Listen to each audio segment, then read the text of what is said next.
Welcome and thank you for joining to learn about fatigue in MS, possible causes, and what you could do about it.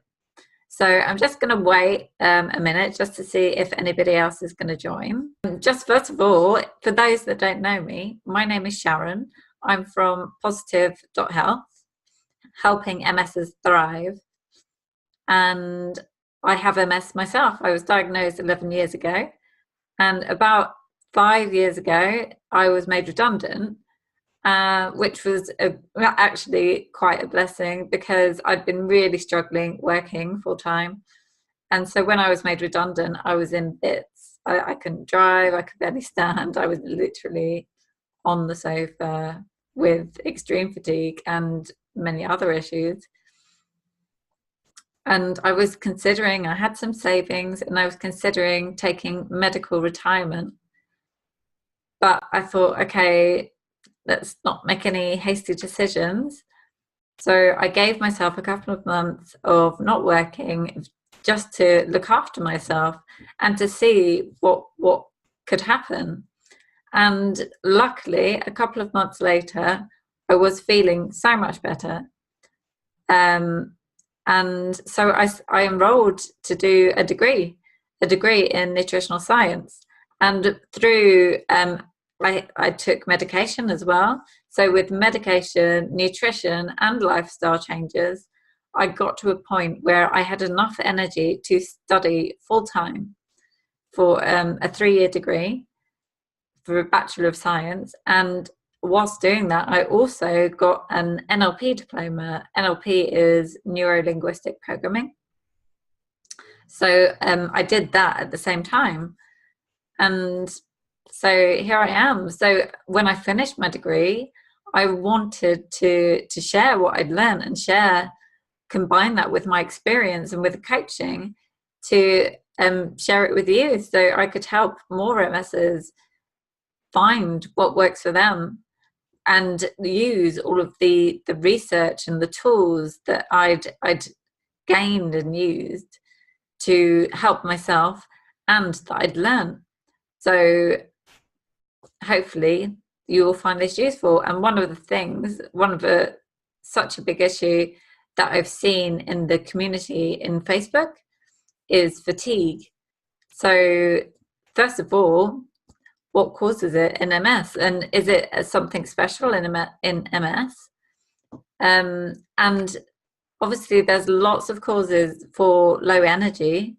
The ones that we're going to look at today are looking specifically at MS. So I'm just going to share a few slides with you.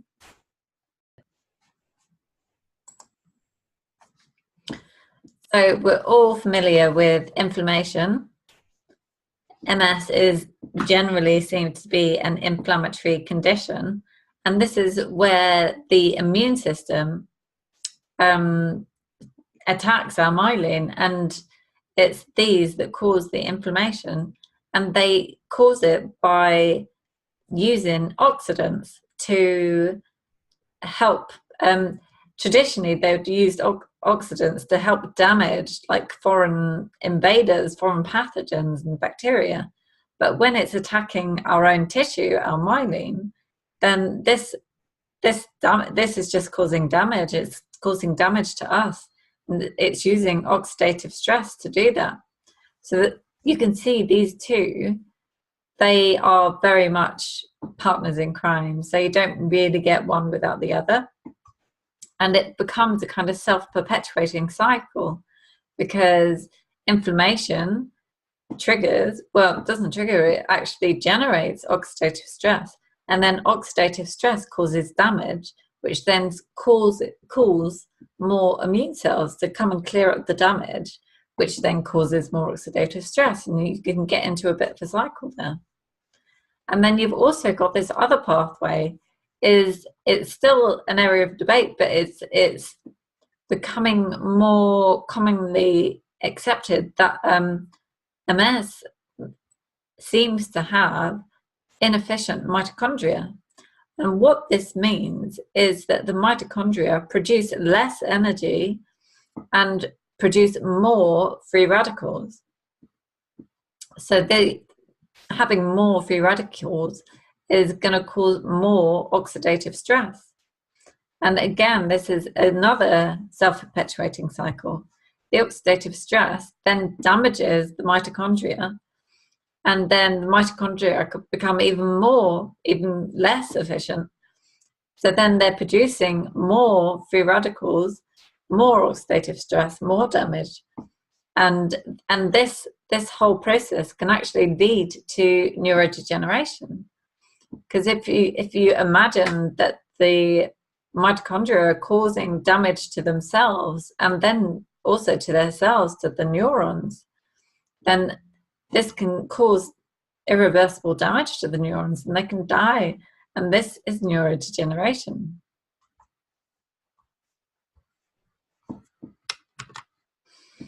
So, inefficient mitochondria.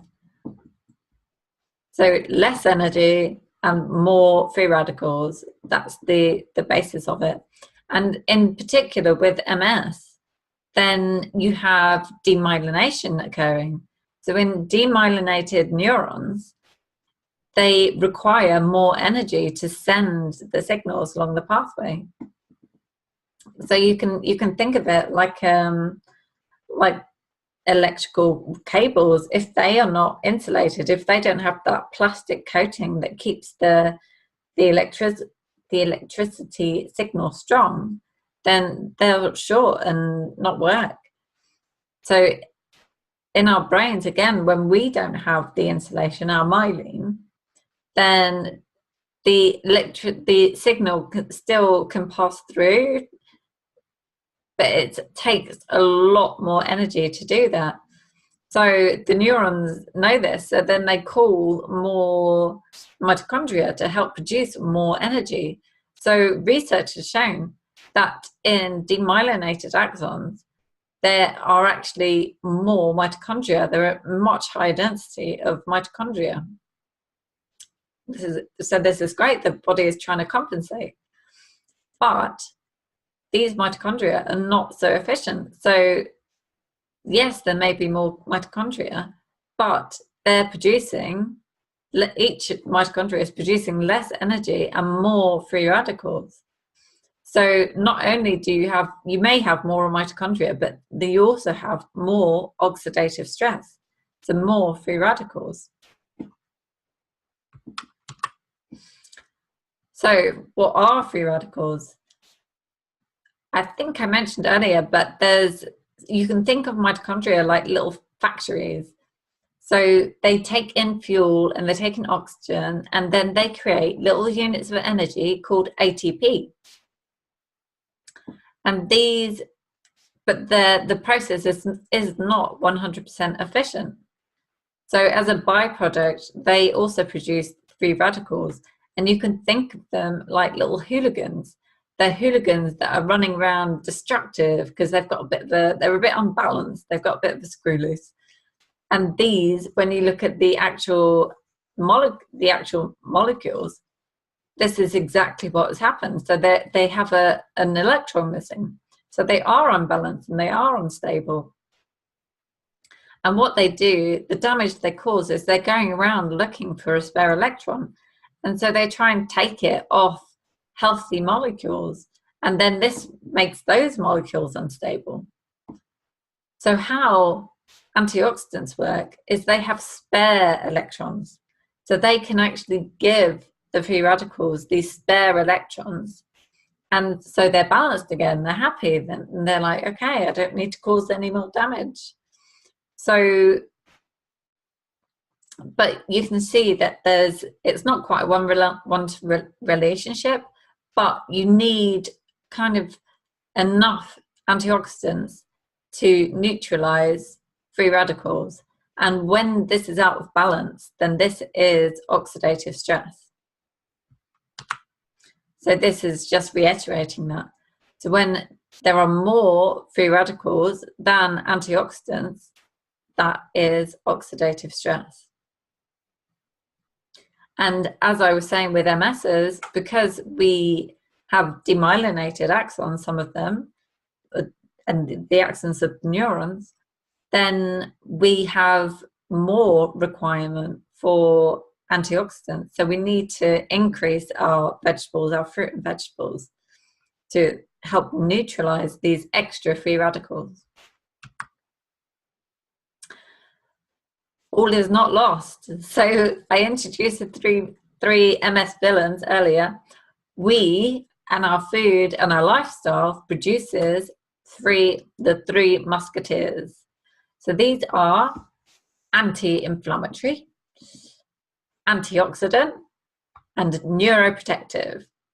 So they're anti-inflammatory because fruit and vegetables, because they feed our microbiome with fiber. So then they help rebalance our microbiome as well. Because there is some research that's shown that MS microbiomes are more inflammatory than anti-inflammatory.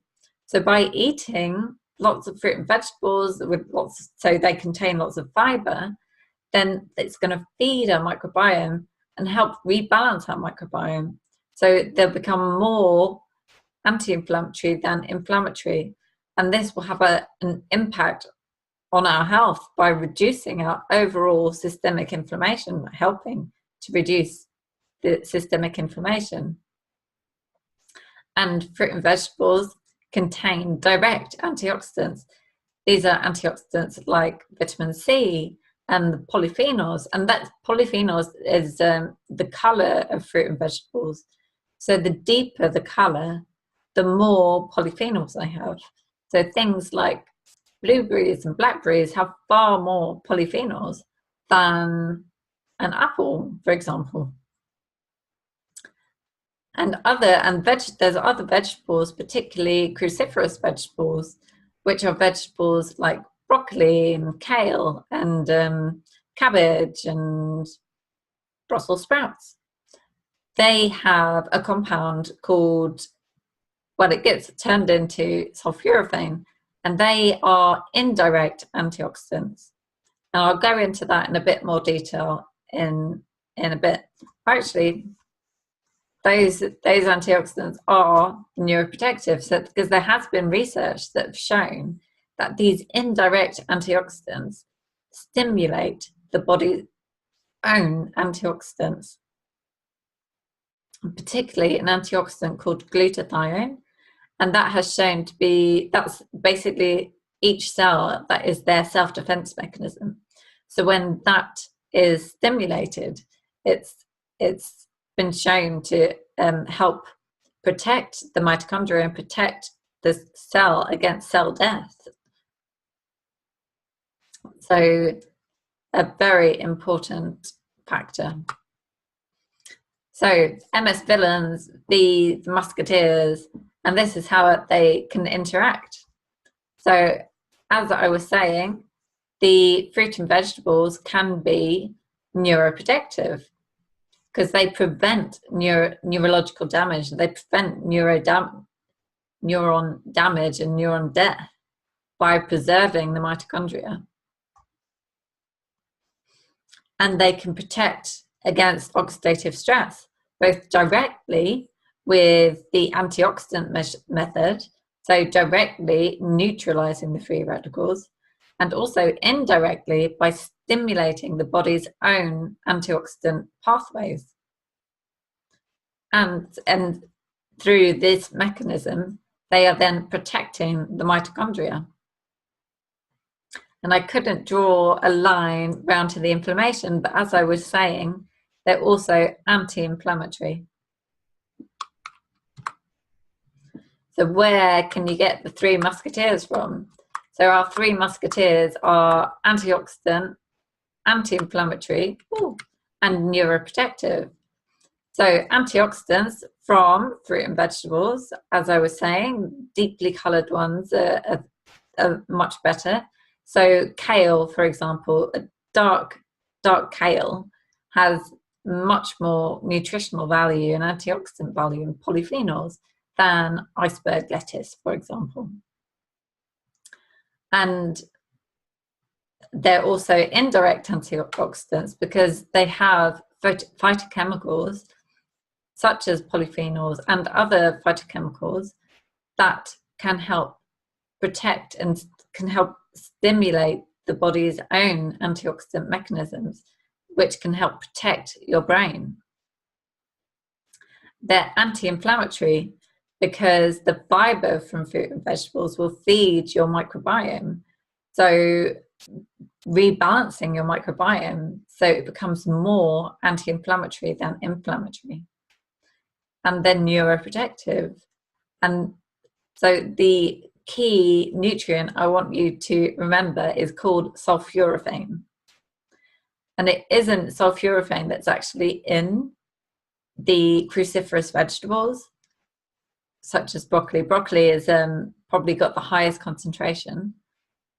And it's been shown to be the most potent stimulant of the body's own antioxidant pathway.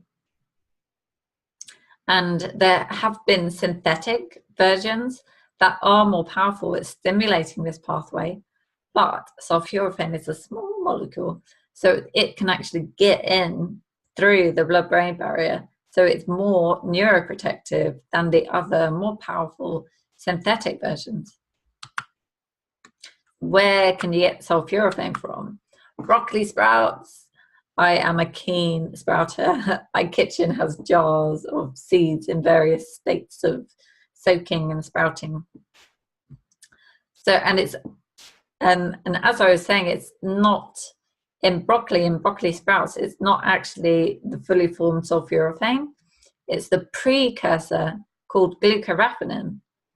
And it's this that needs, so it's glucoraphanin, and then you also have an enzyme called myrosinase.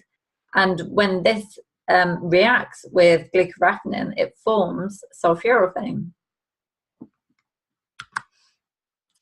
Now, myrosinase, because it's an enzyme, it's heat sensitive but it works up to about 70 degrees, and after that it becomes deactivated. So cooking it is going to deactivate myrosinase, but you can reintroduce myrosinase by using things like mustard and wasabi. They actually contain myrosinase. But it's worth knowing that broccoli sprouts have about 10 times as much glucoraphanin as mature broccoli. So you could get more bang for your buck from broccoli sprouts. And I've written a blog post, and I'll add it to the show notes. So what should you eat? Aim for at least 10 portions a day. I know the government guidelines say 5 portions a day, but as you've seen, MSs have a much higher demand for antioxidants. So aim for 10 a day. And what is a portion? According to the NHS, a portion is 80 grams. Or you can think of it like a medium-sized apple. So in terms of volume, that's what you're looking for. And it's very little effort to sprout broccoli seeds. It's very easy. And again, I'll put the blog post in the show notes. It's not just food that can strengthen the Three Musketeers. There's a whole range of lifestyle factors that can help stimulate and enforce our Three Musketeers. So mindfulness and exercise have been shown to be anti-inflammatory, as well as sleep is another anti-inflammatory tool. And then you have food, obviously, as we've been talking about, and friendship, social connection has been shown to stimulate the brain growth neurotrophic factor, as well as exercise. Exercise has actually been shown to increase new brain cells. So there's a whole range. It's not just diet. There's a whole range of lifestyle factors that we need to take into consideration as well. So I do have a course that's starting in about 10 days called How to Feel Better by Christmas. It's a 9-week course, and it addresses many nutrition and lifestyle aspects. and it includes me, led by me, and with other healthcare professionals. And we will coach you and help you implement healthy habits and help you define what's important to you. What goal is it that you want to achieve, so that you come away with a long-term plan for you to be able to reach your goals.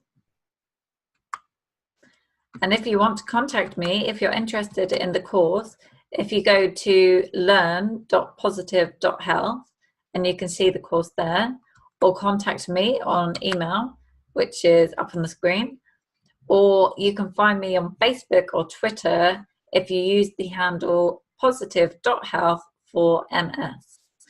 So I look forward to hearing from you, and if you've got any questions, please get in contact. Thanks very much for watching.